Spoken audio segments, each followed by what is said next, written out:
Sorry, everyone. Okay, we are talking about neurologic and sensory deficits, and it's chapter 62 if you have the 5th edition, chapter 47 if you have the 4th edition.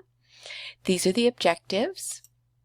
So your responsibility as a provider, the dental hygienist must be knowledgeable about their client's specific condition, the oral clinical findings, special considerations for dental hygiene care, and though many neurologic deficits have a unique cause and pathology, the clinical manifestations may actually be quite similar. So we'll start out with Parkinson's disease. The cardinal manifestations for Parkinson's disease are rigidity, akinesia, and tremors. And akinesia or bradykinesia is movement slowness, and that leads to an expressionless face, things like infrequent blinking, posture and gait disturbances, and then also things like a short shuffling step, and then a low audible monotone voice, and progressive difficulty with fine motor skills such as writing. Parkinson's disease is a chronic progressive disorder of the motor systems. It is a result of a loss of dopamine-producing neurons. Risk factors are age, genetic susceptibility, and environmental triggers. Those most at risk are those people above 60, but actually it's more prevalent in men. So men above the age of 60. It's a deficit of dopamine the deficit of dopamine, it interferes with the conduction of the nerve impulses related to muscle activity. So you have less nerve impulses that kind of trigger that muscle activity. Depression is very common, and then dementia can also be present. So one of the things that you start to see with patients with Parkinson's disease is something they call mask face, and it's basically a lack of facial expression or animation.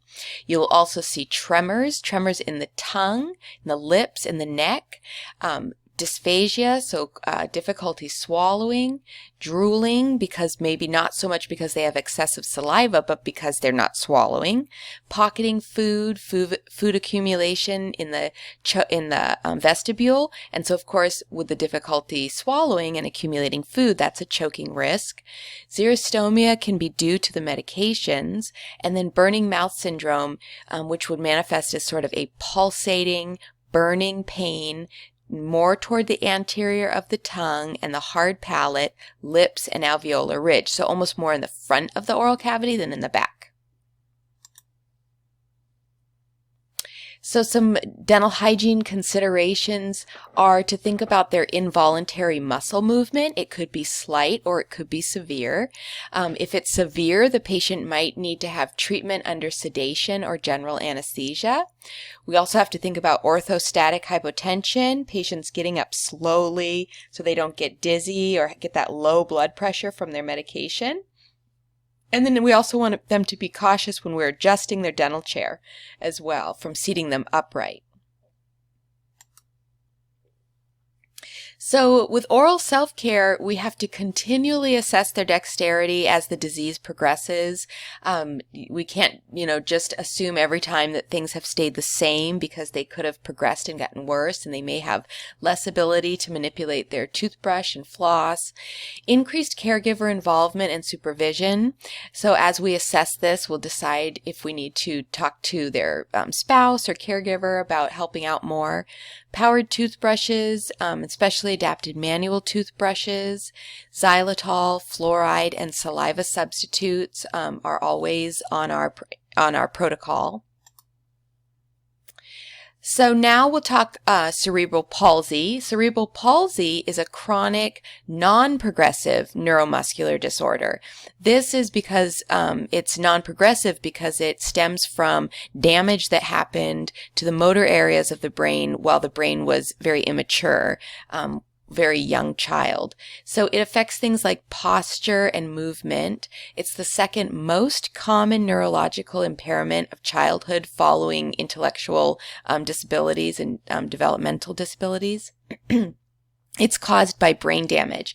So brain damage that occurred for premature babies, injuries during birth, maternal infection, toxic substances, and afterbirth meningitis or head trauma when they were very young.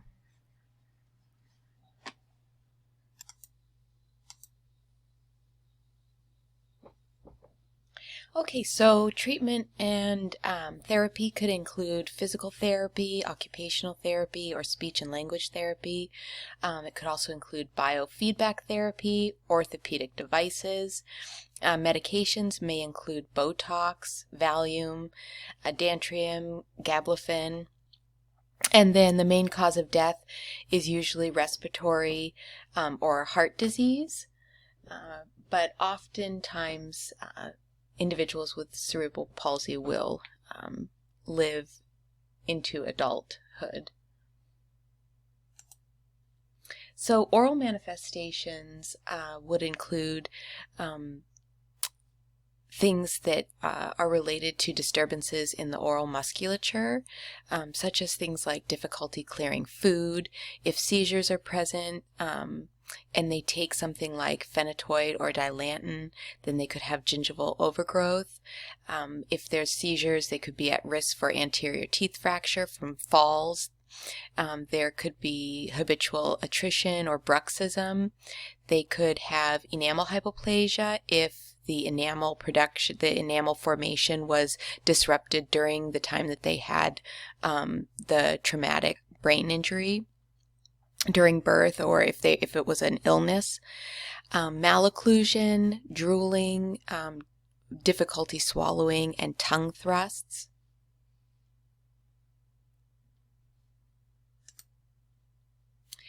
Our considerations would be involving their involuntary muscle movement and safety issues around that, keeping the head supported and flexed, may have to keep the chair in a more upright position depending on the severity of the patient's condition, and hands folded sort of in their lap at the midline. And if they get into some tense reflexive positions, then sometimes massaging the shoulders to help the muscles relax can be beneficial. There's obviously significant dexterity issues, so each individual is going to have a variation. There could be mild to severe. They could need some caregiver to do all of their oral hygiene, or they may be able to just use some kind of an adaptive device that helps them hold a toothbrush. Specially adapted toothbrushes and floss handles, or an electric toothbrush. We also always think of fluoride and chlorhexidine rinses, saliva substitutes if appropriate and needed due to xerostomia, and then writing out instructions for caregivers. This is always very beneficial if somebody has a caregiver that does most of these activities for them. And then xylitol production and dietary considerations are also really important depending on their caries risk or their regular diet. Multiple sclerosis is the next condition we'll talk about. It's an autoimmune condition of the central nervous system disorder in which there is myelin sheath destruction of specific axons, causing multiple neurologic symptoms that accrue over time. So it is most common chronic disabling neurologic condition in young people, and it affects women more than men, generally in their mid-30s and of Northern European ancestry. It's more common in colder and more temperate climates rather than like areas closer to the equator or just in warmer climates, and it's more common in areas of higher latitudes. So we actually see a relatively high number of individuals with multiple sclerosis here in the Pacific Northwest. So there is genetic and environmental factors. They have isolated vitamin D deficiency as a risk factor, and this could be because of the location. Those other specifications, the colder temperate climates of higher latitudes, they tend to get less sun, so that could be why vitamin D deficiency is related to that. Other risk factors could be individuals who have had Epstein-Barr virus or who have a history of smoking cigarettes. No two individuals with MS are alike, so you have to talk to your patient about their specific story and have them explain their experience with MS. The progression is unpredictable. The disease usually initiates with these periods of exacerbating and then remitting series of events, and so it kind of is almost an on-off. Things get worse and then they get better, and then they get worse and then they get better. It transitions through the years to a slow, kind of relentless chronic progression.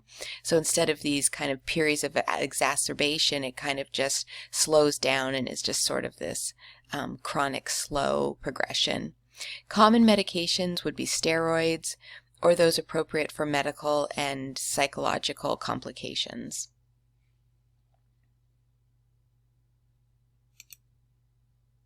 So some oral manifestations would be facial pain, temporomandibular joint and muscle dysfunction, trigeminal neuralgia, loss of muscular coordination, so that will affect dexterity, tongue and facial muscle interferences with self-cleaning mechanisms, hyposalivation, xerostomia, gingival enlargement due to certain medications, and then medication dependence. Motor symptoms are common and include muscular weakness, spasticity caused by lesions on the nerve fibers from the cerebral motor cortex to the spinal cord motor neurons. So lesions in the cerebral white matter or the cerebellum pathways may produce prominent gait and ataxia, which would be extremity coordination, and halting or scanning quality of speech. So severe upper extremity intention tremors may make the simplest self-care task impossible, and severe gait ataxia may prevent effective ambulation even when muscular strength is adequate. So visual disturbances are also something that sometimes is one of the first signs. And then they often experience facial pain, temporomandibular joint and muscular dysfunction, like I said, and sometimes trigeminal neuralgia, which we'll discuss that a little bit later in the slides. And then with progression of MS, the patient may lose muscular coordination, so oral hygiene care is going to become more difficult. And then the involvement of the tongue and facial muscles interferes with self-cleansing mechanisms of the oral cavity, so clearing food, and so we might see some of that pocketing or pouching of food. Medications may include xerostomia or gingival enlargement side effects, depending on the medication that they're taking. So considerations, any kind of major infection is could start a relapse or exacerbate the symptoms of MS. So we got to think about periodontal disease or abscesses, things like that, some kind of large infection in the oral cavity. Frequent dental hygiene appointments to maintain health and to keep sort of an idea of how the patient is progressing and if their risk factors are causing oral disease. Short appointments in the morning are best. Patients that experience significant symptoms from multiple sclerosis usually get tired and fatigued. Temperature sensitive, so keeping the room cooler so it's not too hot, not too cold. If incontinence is an issue or something that they're struggling with, then checking in to see if they need frequent bathroom breaks. Muscle weakness and visual impairment are also possible things that a patient would deal with multiple sclerosis, so being aware of that. Saliva substitutes, if there's xerostomia, we always this is like our go-to protocol, xylitol containing gum and mints, visual aids to help them with remembering things that you've talked to them about or explaining things, take-home pamphlets, modified OHI armamentarium, encouraging good oral hygiene, adjust as needed, and communicate with your patients. So just finding out where they're at, what the severity of their condition is, and what things that you can help to encourage your patient to maintain oral health.